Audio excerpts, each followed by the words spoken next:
दस 10:30 भइसक्यो कति बजे पखाएन म घडी हेर्छु है त तिमी त यस्तो गर्नु पनि बाबु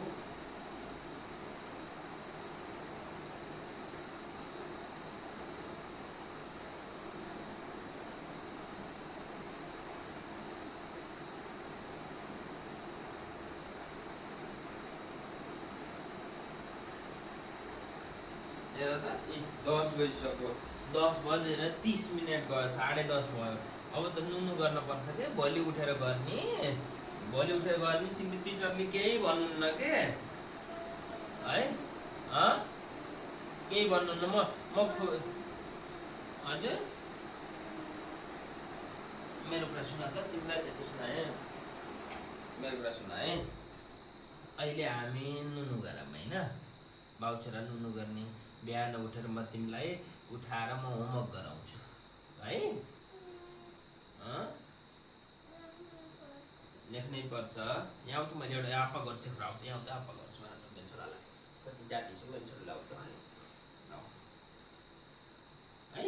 त्यही गरौँ है भोलि बिहान उठेर गर्ने कि भएर त बाबालाई निद्रा लाग्यो नि यस्तो निद्रा लाग्यो तिमीलाई नुनु आएन र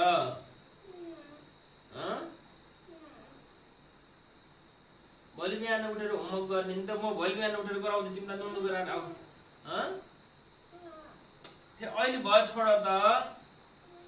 भोलि उठेर गर्ने के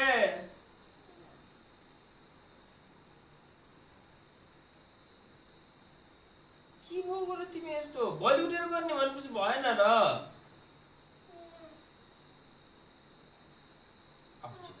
हजुर सरले पिट्नुहुन्छ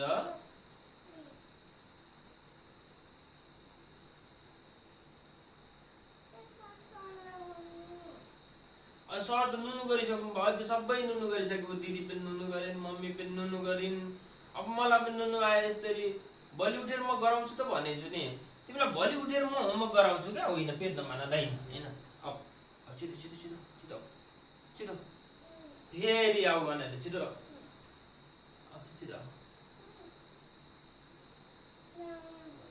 यत्रो छ अझै तिमीले यो लेख्न त तिमीलाई त अझै 1 घन्टा लाग्छ हेर त यहाँ यो छ अलि